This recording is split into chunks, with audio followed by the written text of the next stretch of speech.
ये हदीस मुबारका जामिया तिर्मिज़ी में 2058 नंबर पर मौजूद है कि नबी कायनात सल्लल्लाहु अलैहि वसल्लम बजाते खुद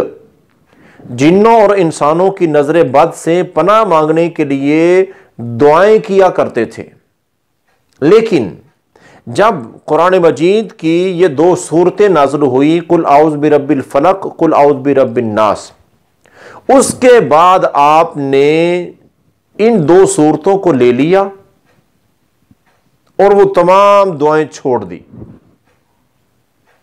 क्योंकि इससे बड़ी पनाह देने वाली दुआ कोई हो नहीं सकती जो खुद अल्लाह ताला ने नाजिल फरमाई है। अल्लाह ने खुद बता दी है कि अगर मेरी पनाह में आना चाहते हो, इन शैतानों से, इन जिन्नात से, इन इंसानों से, नजर बद से, किसी के हसद कीना बुग़्ज़ से अगर बचना चाहते हो, मेरी पनाह चाहते हो, तो इससे अच्छा तरीका कोई नहीं।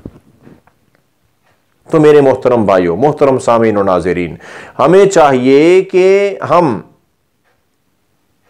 और नबी करीम सल्लल्लाहु अलैहि वसल्लम ने इसका तरीका भी बताया कि जो शख्स सुबह की नमाज के बाद 3 बार आखिरी दोनों सूरतें,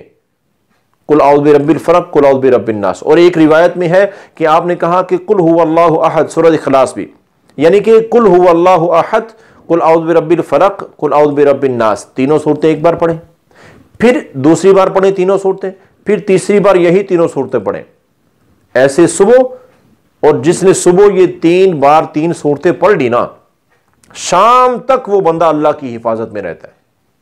और जिसने फिर शाम को फिर पढ़ ली, वो सुबह तक अल्लाह की हिफाजत में है। वो आराम की नींद, पूरी रात सोया हुआ है, जादू करने वाला जोर लगा रहे, हसद करने वाला हसद की आग में जलता रहे, इसका कोई कुछ नहीं बिगाड़ सकता, क्योंकि ये बंदा अल्लाह की हिफाजत में आ चुका है।